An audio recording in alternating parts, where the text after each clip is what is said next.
আল্লাহর স্ত্রী থাকতো, কমপক্ষে এক কাজে হলেই তো বোর কাছে ঠেয়া হয় মানুষ। কতক্ষণ স্ত্রীকে ব্যবহার করার কাজেও তো ঠেকা হয়। আল্লাহর যদি স্ত্রী থাকতো তাহলে আল্লাহ সে বোর কাছে তো ঠেয়ে যেত। আল্লাহুস সামাদ, আমার আল্লাহ ওয়ামুকাপেক্ষী। আমার আল্লাহ তোমাদের ভগবানের মতো না।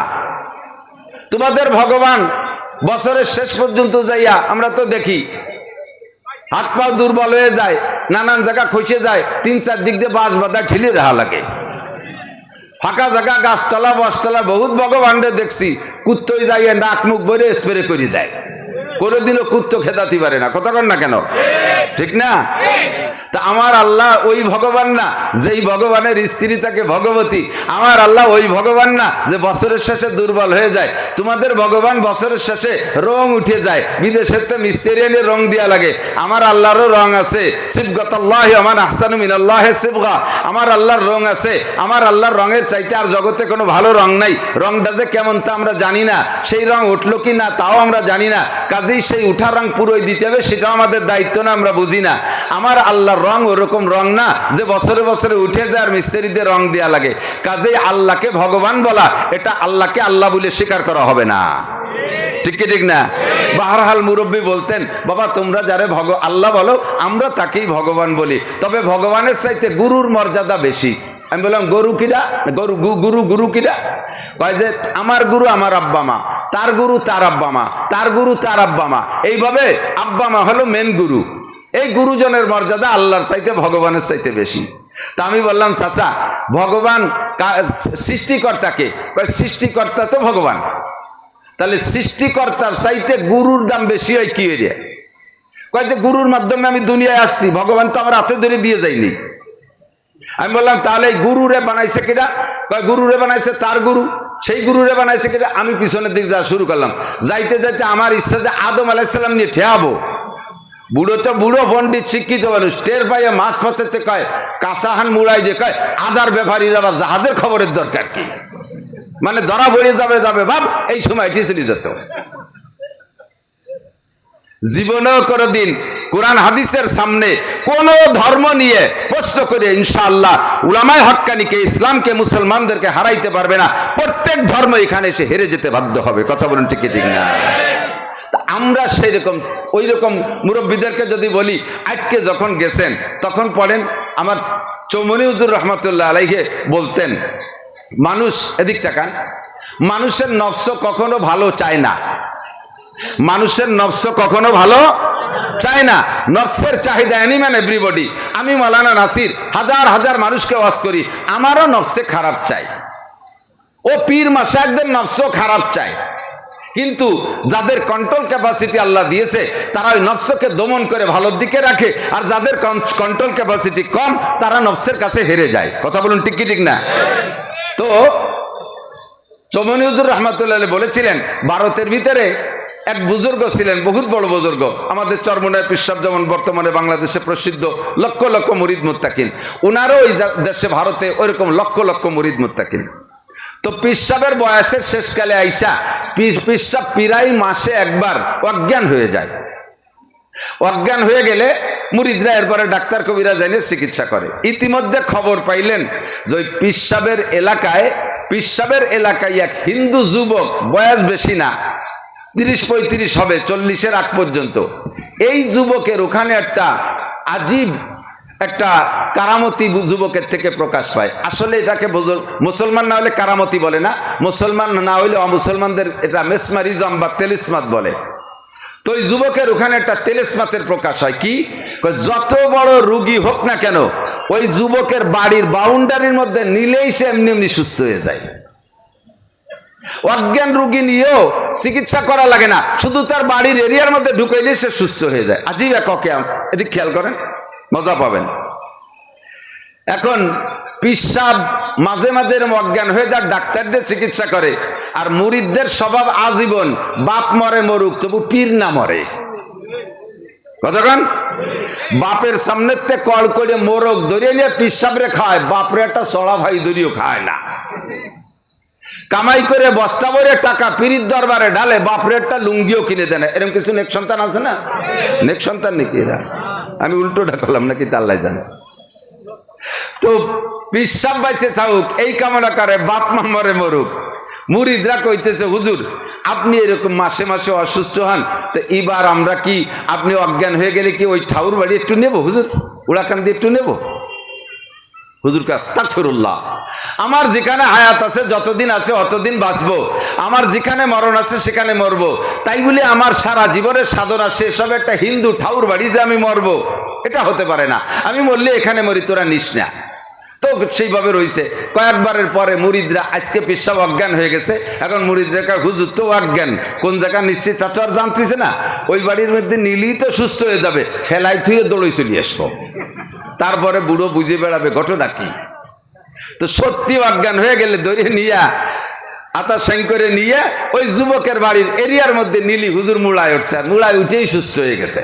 মুরিদরা তো ভয়তে কাঁপতেছে যে নিষেধ করার পরও যখন নিয়ে আইছে তাহলে তো আমাদের পর গালাগালি করবে, রাগ করবে, উরা ভেলাই দিয়ে সাইডিয়ে এন পিসাব ওই জায়গা হুশ হইয়া দেখে যে সেই ঠাকুর বাড়ি ওই যে মন্দির দেখা যায়। উনি রাগ না করে বিষয়টা খুব গভীরে নিলেন। বিষয়টা কি? সাবালেগ কোনোদিন নামাজ কাজা করি নাই, কোনোদিন ওয়াজিব ছাড়ি নাই, মুস্তাহাব ছাড়ি নাই, তাহাজ্জুদ ছাড়ি নাই, ইশরাক ছাড়ি না, বিন ছাড়ি নাই, একটা নফল পর্যন্ত যা জানা আছে একটাও ছাড়ি নাই।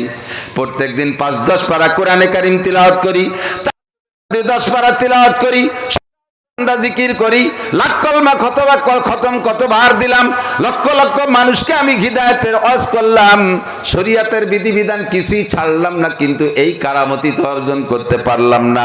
কোন লোক, কোন অসুস্থ ব্যক্তি আমার ঘরে আইসে তো সুস্থ হয়ে যায় না।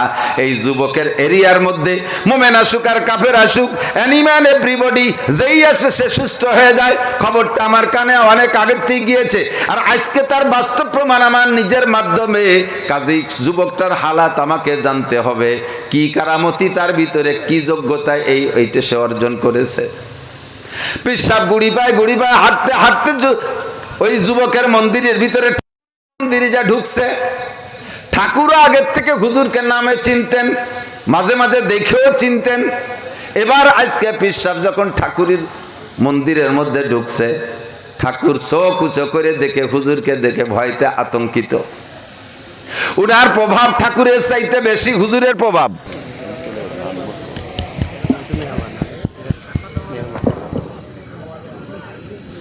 আল্লাহ, পিসাব যাইয়া ভিতরে ঢুকলে যুবক থতবত খেয়ে গেছে। ঘটনা কি? হুজুর আসলেন কেন? দাঁড়াইয়া সম্মান শ্রদ্ধা করে বসাইছে, হযরত বসেন। বসছে। হযরত কি জরুরতে আসছেন? তো হুজুর যাইয়া আর কোনো কথা না, হুজুর যাইয়েই যুবকরা জিজ্ঞেস করছে, যুবক তুমি কি সাধনা করো বাপ, যার কারণে তুমি এই সিদ্ধি লাভ করেছ? তোমার বাড়ির বাউন্ডারির মধ্যে আসলে অজ্ঞান মানুষ জ্ঞান ফিরে পায়, বেহুশ মানুষ হুশ হয়ে যায়, অসুস্থ মানুষ সুস্থ হয়ে যায়, তুমি কি সাধনা করেছো একটু বলো। তো যুবক জবাব দিলেন যে হুজুর, আমি তো আপনাদের দৃষ্টিকোণ থেকে আমি অমুসলমান হিন্দু মানুষ, আমাদের ধর্মে যা আছে তা করি, তবে আমার স্বভাব হলো আমি যেদিন থেকে সাবালেগ হয়েছি, বুঝ নিয়েছি, সেদিন থেকে প্রতিজ্ঞা করেছি নফসে যা চায় আমি তার উল্টো করি। আর আমার জানা আছে নফসে কোনোদিন ভালো চায় না। নফসের স্বভাব খারাপ চাওয়া, নফসে চায় গান শুনতে, নফসে চায় হারাম খাইতে, নফসে চায় হারাম টাকা ধরতে, নফসে চায় ইত্যাদি ইত্যাদি, অনেক খারাপ কাজই নফসে চায়, নফসে কোনোদিন ভালো চায় না। তা আমি আমার নফসরে বলছি, নফস তুমি যা চাইবা আমি তা তোমারে দেব না, আমার সারা জীবনের প্রতিজ্ঞা আমি নফসের উল্টো করি, বিরোধিতা করি, এই একটা কাজ আমার আমল। হুজুর তখন ধ্যানে বসলেন। খেয়াল, হুজুর যখন ধ্যানে বসলেন, ধ্যানে বৈশা আধ্যাত্মিক রুহানি নজর ওই ছেলেটার আমল নামার দিকে দৃষ্টি করছে। তা আমল নামার দিকে নজর করে দেখে সত্যি ওর আমল নামায় একটাও গুনাহ নাই। ভালো কাজ বহুত করছে কিন্তু সেগুলো আমল নামায় নাই, কারণ কাফের মুশরিকের আমল নামায় যত ভালো কাজ নেকির কাজ করুক না কেন ওগুলো নেকি হিসেবে তার আমল নামায় জমা হয় না। তবে এই জন্য তার কোনো নেক আমল তার আমল নামায় নেই, কিন্তু গুনাহ করে নাই, নফসের সাথে বিরোধিতা করছে, তো আমল নামায় একেবারে ফকফকে সাদা। হযরত সুযোগ পেয়ে বললেন, বাবা সত্যি তুমি সত্যি কথা বলেছো, তুমি মিথ্যা বলো নাই, তবে তুমি এই কথায় কি সত্যবাদী একমত যে তোমার নফসে যা চায় তার উল্টো করবা? বলে জি হুজুর, আমার মরণকাল পর্যন্ত প্রতিজ্ঞা, আমার নফসে যেটা চায় তার উল্টো করব, নফসে যেটা না চায় সেইটা করব, আর যেটা চায় তার উল্টো করব। তো হুজুর এবার সুযোগ পেয়ে বললেন, বাবা সত্যি কত তুমি এ ব্যাপারে কি এখনো মজবুত আছো? বলে হ্যাঁ এখনো মজবুত আছি। হুজুর বলতেছেন, বাবা তাহলে তুমি পড়ো লা ইলাহা ইল্লাল্লাহ মুহাম্মাদুর রাসূলুল্লাহ, এই কলেমাটা পড়ো। এটা কি তোমার ভর্তি মনে চায়? হিন্দুর ছেলে কি কলেমা ভর্তি মনে চাওয়ার কথা? আর ওর তো দাবি রয়েছে যে আমার মনে যা চায় তা করবো না, যা না চায় তাই করবো। এখন তোমার কি কলেমা ভর্তি মনে চায়? কয় যে না হুজুর চায় না।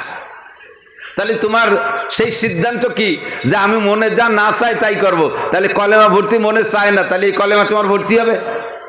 তাহলে তোমার ওই কারামতি ঠিক থাকবে? যুবক আটকে গেছে। এখন একবার বলে বেলাইছে, বালনাত্তাবিউ মা ওয়াজাদনা আলাইহি আবানা, যে কথা আল্লাহর কথা। কয় না হুজুর এতদিন যা করছি ওইগুলোর পরই করি, এইটা খালি বাদ থাক।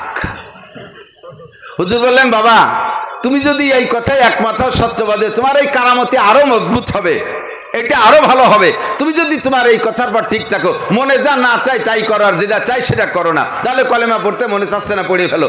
যুবক মজবুত ভাবে ধরা পড়ে গেছে, সাথে সাথে হুজুরের সাথে পড়ে ফেলাইছে লা ইলাহা ইল্লাল্লাহ মুহাম্মাদুর রাসূলুল্লাহ।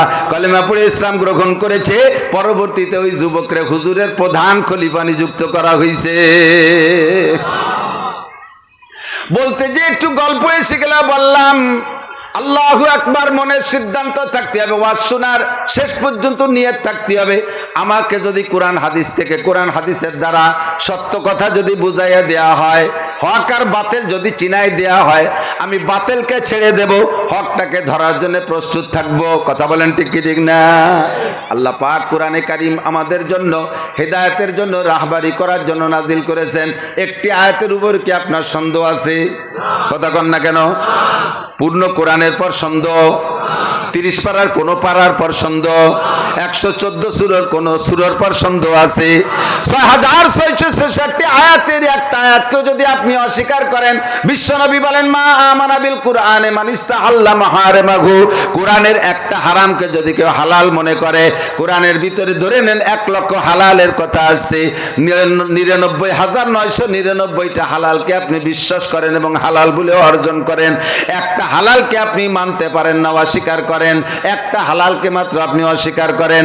পক্ষান্তরে ধরে নেন কোরআনে 1 লক্ষ হারামের আলোচনা আছে, তার ভিতরে 99,999টা হারামকে হারাম বলে বিশ্বাস করে আপনি পরিহার করেন, বর্জন করে চলেন। একটা হারামকে মাত্র আপনি অস্বীকার করেন, একটা হারাম আপনি মানতে রাজি না, না এইটা হারাম হইতে পারে না, এইটা আমার বিবেকে ধরে না, এটা আমার মাথায় ধরে না, এই বলে ওই হারামটাকে আপনি যদি ছাড়তে রাজি না থাকেন, আর আল্লাহর নিষেধ বলে আপনি মানতে রাজি না থাকেন, মাত্র একটা হারামের কারণে নবী পাক বলেন মা আমানা বিল কোরআন, এই লোকটা গোটা কোরআনকে অস্বীকার করেছে, ওই লোকটা কোরআন মানে না। আর যে এই লোকটা কোরআন মানে না, কোরআনের সারা গামাইনে একটা আয়াতকে না মানলে, ওই লোকটা পাক্কা কাফের বেঈমান। নবী পাক রাকের সাথে মুসাফা করে করে টাকা কামাই করে, আছে না? এই অল্প পরিশ্রমে যারা টাকা কামাই করে, ও টাকা তারা ধরেও রাখতে পারে না, ওই রকমই চলে যায়। মহিলাদের ইমান আসে খুব তাড়াতাড়ি, চলেও যায় খুব তাড়াতাড়ি। এই জন্য কথা বলা শোনা দরকার ছিল, তারপরে আমি সময় নষ্ট করতে পারতেছি না। আমার দিক খেয়াল আছে, ওরা তো ব্যস্ত আছে, জাগে কাজ দাঁড়া করতে। এই জেনের তার নাই, আচ্ছা আল্লাহ, আরে বৈদ্যুতিক ব্যাপার, আশার বসার তৌফিক দান করেছেন, এজন্য শুকর আদায় করি আলহামদুলিল্লাহ। সুললিত কণ্ঠের অধিকারী যুবক বক্তারা অনেক বয়ান করেছেন। এ মাঠে শুরু করেছি, দাড়ি যখন সম্পূর্ণ উঠে শেষ হয়নি, মাওলানা শফিক সাহেব তখন মোতাবেক হয় নাই, তার অনেক আগে থেকে, আর দাড়ি গজানো সব শেষ, এরপরে পাকা শুরু হয়েছে, এখন অর্ধেকের বেশি পেকে গেছে।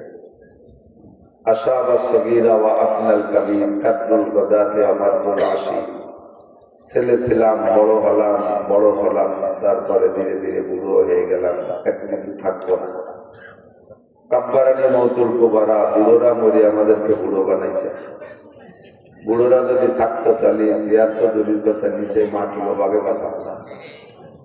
তো তো মুরব্বীরা নাই বিদায় এখন মুরব্বী হয়ে গেছি, আর বাস্তবেও বয়সও কম হচ্ছে না, 56-57 হয়ে গেল। 40-এর পরের থেকে বার্ধক্য এসে যায়, শরীর স্বাস্থ্য ধীরে ধীরে দুর্বল হয়ে যাচ্ছে। হঠাৎ করে শুনবে একদিন আমার মৃত্যু খবর, কেঁদে কেঁদে আসবে সবাই দিতে শুধু খবর। এখন রাস্তাঘাটে চলতে ফিরতে সব জায়গা খালি হুজুর একটা দাওয়াত নেই, হুজুর একটা দাওয়াত নেই। কত যে দাওয়াত দেয়, টাকার সাথে পয়সার সাথে খাবারটা দেয়, যে এলাকায় যা আছে তা দেয়। আপনাদের এলাকায় আসলে পিএস দেয়, সুন্দরবন এলাকায় গেলে সে এলাকায় মধু দেয়, হরিণীর গোস্ত সংগ্রহ করার চেষ্টা করে। আড়িয়াল বিলির মধ্যে গেছি মাহফিল করতে, তারা কুমড়ো দিয়েছে দেশে দুটি, একটা 52 কেজি, একটা 42 কেজি। এভাবে যেখানে যাই, কয়দিন আগে গেছি চুয়াডাঙ্গা মেহেরপুর, তারা 100 কেজি মালটা এই চাইনা কমলা গাছের থেকে তুলে দিয়েছে, ড্রাগন দিয়ে দিছে 1 বস্তা। যে এলাকায় যা যাই যা আছে তাই পাই। একদিন এমন আসবে যে আর কেউ আমার এগুলো দেবে না। খবর পাইলে হয়তো 2 মুঠ মাটি দিতে যাবে, যদি শুনে যে হুজুর মারা গেছে। আর সুযোগ থাকে তাহলে 3 মুঠ মাটি দিতে যাবে। সেদিন মনে হয় আর বেশি দিন বাকি নেই, যে কোনো সময় ডাক এসে যেতে পারে। পরিশ্রম যেভাবে করি সেভাবে শরীরের উপরে রেস্ট নেওয়ার সুযোগ নেই, ঘুমানোর সুযোগ নেই। কওমি মাদ্রাসা চালাইতে জীবনটা শেষ হয়ে যায়। আপনাদের এত বড় গ্রাম, এত স্বনামধন্য গ্রাম, ফসলের গ্রাম, পাট হয়, পেঁয়াজ হয়, ধান হয়। আমার এলাকায় আল্লাহর ফজলে কিছু হয় না, তেমন কয়টা পাট হয়। আপনাকে দিন আমাকে ওদিকে কুষ্টা তা পানি বুনি নাই, 1 কয় করে 40 কয় বড়াই গর্তের মধ্যে ভিজে লাস্টে যে বিটিকে চুলির মধ্যে কালা কালা তা বাইরে। আপনাকে দিকে তার মন যদি হয় 4,000, আমার দিকে 16-17 টাকা। তাও পাবলিকে দিতে চায় না। বহুত কষ্ট ক্লান্ত করিয়া মাদ্রাসা, 27 জন শিক্ষক, 500 ছাত্র, 200 বোর্ডিং খায়, ঘর বাড়ি বানাইতে হবে। 2-4 টাকা পয়সা যারা দিত তারা এই গত কয়েক বছর ধরে লোকমান থেকে দাঁড়াই করে গেছে, তা বুঝে পারছে। তারাও যদি দাঁড়ে দাঁড়ে থাকে, আওয়ামী লীগের লোক মাদ্রাসায় যেত ভালো, কিন্তু বুঝে পারছে হারাই গেছে। এই দুশ্চিন্তা, টেনশন সবসময় মাথার মধ্যে কাজ করে। তার ফাঁকে ফাঁকে প্রত্যেক রাত্রে 2-3টে করে মাহফিল। বক্তারা একটু কৌশল করে, একাধিক মাহফিল দেখে, কিন্তু কোনো মাহফিলা লাগে কয় না যে আগে একটা করে আইসি পরে আর একটা আছে, তা কম দিবেন সেই বলবে। আগে এক জায়গাতে খাইয়ে আইসে, আর এক জায়গায় যে খাবে আমরা না খাওয়া লিখিয়েছে। তো আমি সেটা করি না, প্রকাশ করে দিই। সত্যি পরিশ্রম করি, কোথাও কন্টাক্ট করি না। টাকা পয়সা আল্লাহর পক্ষ থেকে যা আসে তার বেশিরভাগ আমার মাদ্রাসায় চলে যায়। মাজা পানি, শীতকাল, মাজা পানির মধ্যে পোলো চাপাইয়া মাছ ধরেন না, আছে নাকি? তা না, আগে এই শীতের সময় পুষ মাসে ভোরে মাজা পানি, রাম পানি, হাঁটু পানির মধ্যে পোলো চাপায় মাছ ধরছেন যারা, তারা বলতে পারবেন আমি ধরছি। তো ওই মাজা পানির ভিতরে পোলো চাপাইয়া মাছ ধরতে গেলি সব জায়গা ক্লোজ হয়ে যায়, একেবারে জমিয়ে যায় আগাগোড়া। তো এত কষ্ট করে যদি পোলো চাপাইয়া যদি মাছ না পাওয়া যায়, একটু একটু দিলে তেল উঠাই পায়, সেই সময় শীত আরো বেড়ে যায়। ঠিক না? এবার যদি বড় বড় শৈল, বাজার ইত্যাদি পাওয়া যায়, একটা হালসি ভরে খুব ভালো লাগে। কিন্তু ধরা মাছ যদি লাখ ধরা শুকে যায়, তাদেরও সহ্য করা কঠিন হয়েছে। পাইছি বড় বল, একটা ফাঁস করে লাগছে, ছুটে গেছে। মোটামুটি সারা দেশ ঘুরে কোনো জায়গায় টাই পাই, কোনো জায়গা শৈল বলতেও পাই, কিন্তু মাদ্রাসায় গেলে হাতে লাগতে ছুটে চলে যায়। ইট কিনতে হবে, বাড়ি কিনতে হবে, হুজুরকে বেতন দিতে হবে, মিস্ত্রির বিল দিতে হবে, কারেন্ট বিল দিতে হবে, এই দিতে দিতে সব বড় বড় শৈল গজার লাগবে, হাতে ছুটে ছুটে যায়, রাখতে পারি না। এরপরও রব্বুল আলামিনের দরবারে শুকরিয়া যে আল্লাহ পাক এতটুকু ব্যবস্থা দেখে বিদায় আমি তো এই খেদমতটা করতে পারতেছি। যদি এও আল্লাহ না দিত তাহলে কি করতাম? কিছুই করতে পারতাম না। আপনাদের সকলের কাছে দোয়া চাই, আল্লাহ যেন আমাদের সবাইকে, আমি আপনাদের জন্য দোয়া করি, আপনারা আমার জন্য দোয়া করবেন। আর দোয়ার ভিতরে একটা দোয়া বেশি শামিলে হাল রাখবেন, হযরত ইব্রাহিম আলাইহিস সালামের দোয়া। ইব্রাহিম আলাইহিস সালাম কাবা ঘর নির্মাণ করেছেন কার হুকুমে? পুনর্নির্মাণ। আগে সর্বপ্রথম কাবা ঘর তৈরি করেছেন আল্লাহ তাআলা ফেরেশতার মাধ্যমে। আদম আলাইহিস সালাম দুনিয়ায় আসার 50,000 বছর আগে কাবা ঘর বানাইছে। ইন্না আউওয়ালা বাইতু উদিয়া লিন-নাসি লাল্লাযী বিবাক্কাতা মুবারাকান ওয়া হুদাল লিল আলামিন। সারা দুনিয়ার সর্বপ্রথম ঘর আদমকে দুনিয়ায় পাঠানোর 50,000 বছর আগে কাবা ঘর বানাইছে আল্লাহ। এর 40 বছর পরে বাইতুল মুকাদ্দাস, যেটা ইসরায়েলের ভিতরে এই যেটা নিয়ে ঝামেলা চলতেছে, বাইতুল মুকাদ্দাস ও কাবা কিবলা, এটা আল্লাহ তাআলা ফেরেশতার মাধ্যমে বানাইছে ওই কাবার 40 বছর পরে। তখন আদম আলাইহিস সালাম দুনিয়া আসে নাই, অনেক আগে। আদম আলাইহিস সালাম আজ থেকে মাত্র 10,000 বছর আগে দুনিয়া আসছে, তারও 50,000 বছর আগে কাবা ঘর বানাইছে। বলবেন সুবহানাল্লাহ। তো এই কাবা ঘর নূহ আলাইহিস সালামের প্লাবনের সময় শেষ হয়ে গেল। আল্লাহ পাক বললেন, ইব্রাহিম কাবা ঘর বানাও। তো ইব্রাহিম আলাইহিস সালাম আর ইসমাঈল আলাইহিস সালাম দুই বাপ বেটা মিলে কাবা ঘর বানাইছে। কাবা ঘর কার ঘর? বাইতুল্লাহ। কাবা ঘরের নাম কি? আমি তো বলে বাইতুল্লাহ, আল্লাহর ঘর। তো আল্লাহর ঘর আল্লাহর নির্দেশে বানাইলেন। কিভাবে বানাইতে হবে স্ট্রাকচার জিবরিল আলাইহিস সালাম এসে ইব্রাহিম আলাইহিস সালামকে দেখাইছে, এইভাবে বানাবেন। তো আল্লাহর হুকুমে জিবরাইলের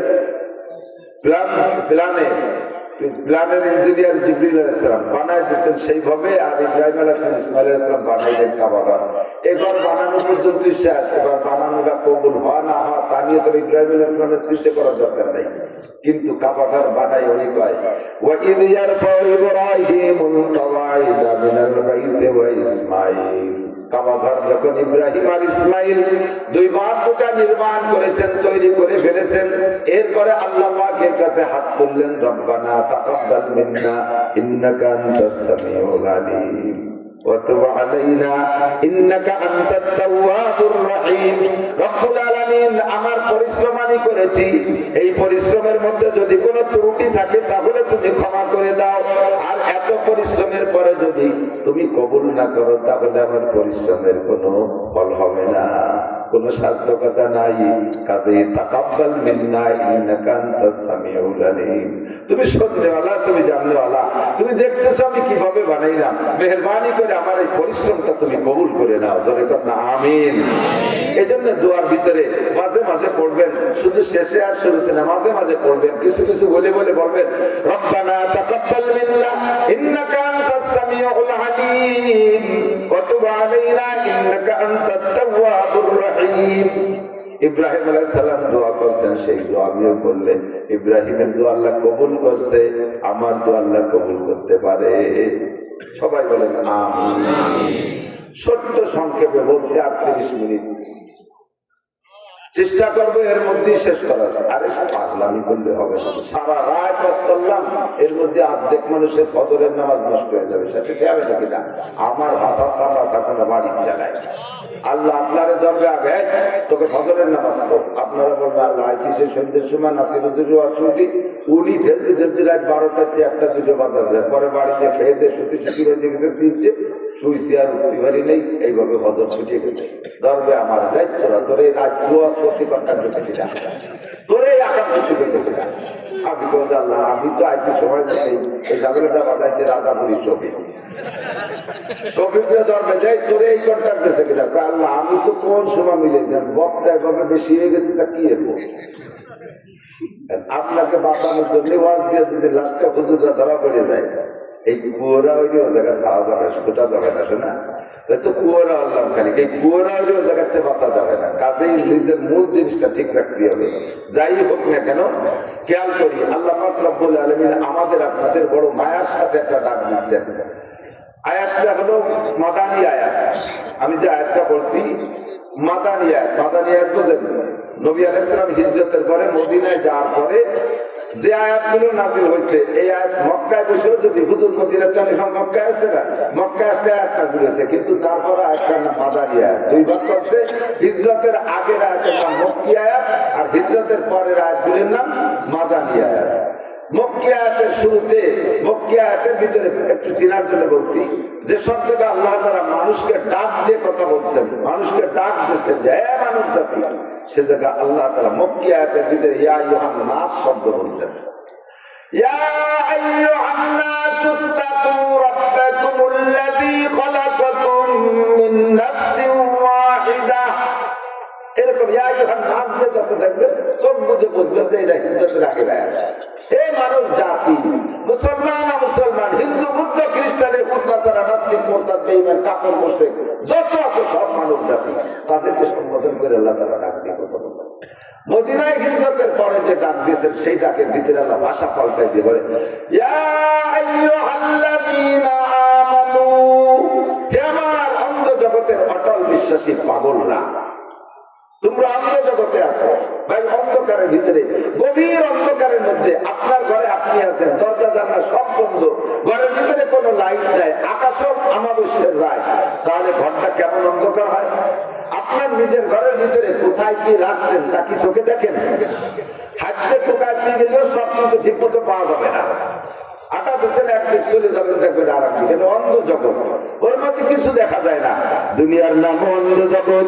এ জায়গায় বসে আল্লাহকে দেখা যায় না, দুনিয়ায় বসে ফেরেশতা দেখা যায় না, দুনিয়ায় বসে জান্নাত দেখা যায় না, দুনিয়ায় বসে জাহান্নাম দেখা যায় না, দুনিয়ায় বসে পুলসিরাত দেখা যায় না, দুনিয়ায় বসে হুর দেখা যায় না, দুনিয়ায় বসে গেলমান দেখা যায় না, দুনিয়ায় বসে পুলসিরাত দেখা যায় না, দুনিয়ায় বসে কবর আযাব দেখা যায় না। এটা হলো অন্ধ জগৎ। তবে আপনার ঘরের ভিতরে যেমন সব মাল আছে, অন্ধকারের কারণে দেখেন না। আমি যে কয়টার নাম বলছি এ সবই আছে, কিন্তু অন্ধ জগতে আসি বিদায় দেখতে পারি না। কতক্ষণ?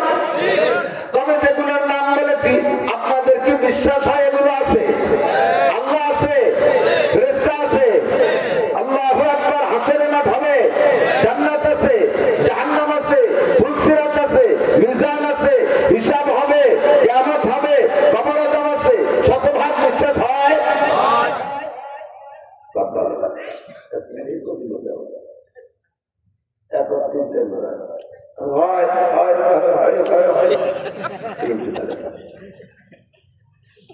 সত্যি কি বিশ্বাস হয়? তাহলে আপনার অন্ধ জগতের অটল বিশ্বাসী, সাথে পাগল। এর সাথে আর একটা আদরের কথা হলো পাগল। পাগল মানে বাজারে ল্যাংটা পাগল না। ছেলে গোল্ডেন এ প্লাস পেয়ে আসছে, আপনি বুকের সাথে জড়ালে ওরে আমার পাগল রে, এই পাগল কি বাজারে ল্যাংটা পাগল না? এলো মহব্বতের ভাষা পাগল, ঠিক না? বাউল বাউল পাগল না, বাউল বাউল পাগল আছে না? দেখছো বাউল একটা তো যেটা আবালটা ধরা পড়ছে, আবার নাকি আবুল আবুল আবুল আবালটা ধরা পড়ছে। আর কতগুলো আছে মোজ দিয়ে দাড়ি দিয়ে চা খাওয়ার হুটোটাও রাখে বলতে বেড়াচ্ছে। এই ধরনের আরিসের লঞ্চ চলতো, এই লাইনে দেখা যাবে। লঞ্চে উঠছি, এর মধ্যে এই লঞ্চে দুধ চা গাছে ফেলাচ্ছে করে আমি বললাম যে বেঞ্চে বসা দেই ওই ফাউল পার্টি চুল দাড়ি মুখ এমন গিরা গেছে, বোঝ দিয়ে পুরো মোচা দাঁড়িয়ে এক হয়ে গেছে। ওই লোক বলে চা চাইছে, তা বলতেছে একটু দাঁড়ান, কেনার একটা চা বলে হ্যাঁ সেটাই ঠিক আছে। যদি আগে বলে তাও উনি আগে পাবেন, আর যদি পরেও বলে আগে উনারে তো আমি দেখবো কোন ভিড়ে যে চা খায়।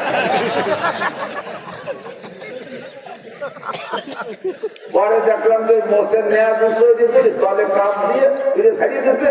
সেই পাহা মোষ আবার বিড়ি খায়, সাদা মোষ বিড়ির কারণে কটা কটা হয়েছে। ওই পারছে দুধ চার মধ্যে বন দুধ চা মাহাইছে খায় ধরে কাপ সরাই দিলি তেমন পচা শিয়েন বেরিয়ে করে আমি তো গায়ে মিশা খাবার না। ওই যে দুধ চার মধ্যে ঘিরা লাগছে আর খালাম না।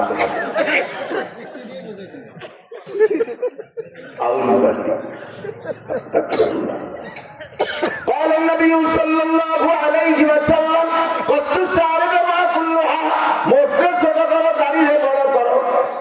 দেখেন মোস্তে ছোট আছে দাড়িয়ে বড় আছে, মোস্তে ছোট করছে দাড়িয়ে বড়। হযরত আব্দুল্লাহ ইবনে ওমর বলেন নবী আলাইহিস সালাতু ওয়াস সালামের মোস হুজুর নিজেও কাটতেন, মাঝে মাঝে আমাকে কেটে দিতে বলতেন, আমি কাটতাম। কি পরিমাণ কাটবো জিজ্ঞেস করলে হুজুর বলতেন হাত্তা ইউরা বিয়াজুল জাল, এত কাটা কাটবা মোষ সাত চামড়ার সাদা দেখা যায়, এমন কাটা দিবা যাতে চামড়ার সাদা দেখা যায়। মোষে এমন ছোট করবা, ও বললোহা দাড়িয়ে ছেড়ে দিবা, দাড়ি কোনোদিন কাটবা না। একবার হজে যাওয়ার সময় হুজুরের দাড়ি বেশ লম্বা হয়ে গেছে, হুজুর আমাকে বললেন আব্দুল্লাহ ছিলেন হুজুরের খাদেম, ওমর রাদিয়াল্লাহু আনহুর ছেলে। 19 জন বডিগার্ড সাহাবা ছিল হুজুরের, তার ভিতরে একজন আব্দুল্লাহ ইবনে ওমর।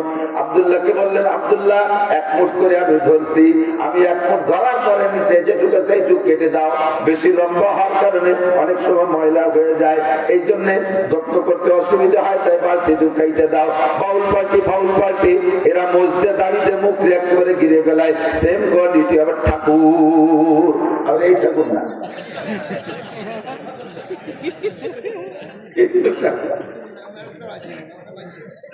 আল্লাহু আকবার। ও দোস্ত, ইয়া আইয়ুহাল্লাযীনা আমানু, হে আমার অন্ধ জগতের অটল বিশ্বাসী পাগলরা, তোমরা আমাকে না দেখে বিশ্বাস করেছো, জান্নাত না দেখে বিশ্বাস করে রাজাপুরের মাঠে খেড়ের মধ্যে বসে আছো। জাহান্নাম না দেখে বিশ্বাস করে সেই জাহান্নাম থেকে বাঁচার জন্য, একটু গুনাহ মাফের জন্য গভীর রাত পর্যন্ত মাঠে বসে আছো। তোমরা অন্ধ জগতের অটল বিশ্বাসী পাগল। পাগলামি যেহেতু করেছো, ঈমান যেহেতু এনেছো, তোমরা মুমিনের খাতায় নাম লেখা আছো। এবার তোমাদের কাছে আমার অনুরোধ, বান্দা, একটু তুমি মুসলমান হয়ে আসো। লা তামুতুন্না ইল্লা ওয়া আনতুম মুসলিমুন। মুমিন হইলে জান্নাতে যাইবা, শুধু মুমিন হইলে জান্নাতে যাইবা। তবে মুসলমান যদি না হয়ে আসো, মুসলমান না হওয়ার অপরাধে কোটি কোটি কোটি কোটি কোটি কোটি কোটি জীবন ভরে কোটি কইলে হাঁটুর কোটি ভুলে যাবে, তবু কোটি কওয়া শেষ হবে না। এত কোটি বছর জাহান্নামে পড়বা, তারপরে ঈমানের বদৌলতে জান্নাতে যাবা। আর আমি চাইতেছি তুমি যে ঈমানদার হয়েছো, আমার অন্ধ জগতের অটল বিশ্বাসী পাগল, তোমাকে আমি 1 সেকেন্ডের জন্য জাহান্নাম দেখাবো না, তোমার জাহান্নামের কাছেও যাইতে দেব না, বিনা হিসাবে জান্নাতে দেব। এই জন্য আমার একটা পরামর্শ নাও, উদখুলু ফিস সিলমি কাফা। মুসলমান হয়ে মরবা। জি আল্লাহ, মুসলমান হয়েছি। লা তামুতুন্না ইল্লা ওয়া আনতুম মুসলিমুন। মুসলমান না হয়ে মরো না। জি আল্লাহ, মুসলমান হয়েছি। কবে হইছো? আমি 8 বছর বয়সে মুসলমান হয়েছি। তুমি কত বছরে? আমি 12 বছর বয়সে মুসলমান হয়েছি। তুমি কত বছরে? আমি বিয়ের পরে মুসলমান হয়েছি। অনেকে বিয়ের পরে মুসলমান হয়েছে। আল্লাহ কয় ওই মুসলমানই না, মুসলমানই না। মুসলমানই কারে কয়? কয় মুসলমানই বুয়াদ গর্দান নেহাদান ইনানে খুতবাত ইস্তেখাদাদা। মুসলমানই বুয়াদ গর্দান নেহাদান ইনানে খুতবাত ইস্তেখাদাদা। মুসলমানই হলো আল্লাহর সামনে শির অবনত করা, মুখে একটা লাগাম লাগাইয়া মুহাম্মদুর রাসূলুল্লাহর হাতে ধরাই দিবা। যেদিকে টানে সেদিকে যাবা, যেদিক থেকে টানলে ফিরাই সেদিকে তুমি যাবা না, যেদিকে টানলে ডাক টানে সেই দিক যাবা। ঘোড়ার পিঠে, ঘোড়ার মুখে লাগাম দিয়া যেমন সোয়ার পিঠের উপরে বৈশা লাগাম ধরে যেদিক টানে ঘোড়া সেদিক যাইতে বাধ্য হয়। যেদিক ঘোড়া যাইতে চায় ওদিক থেকে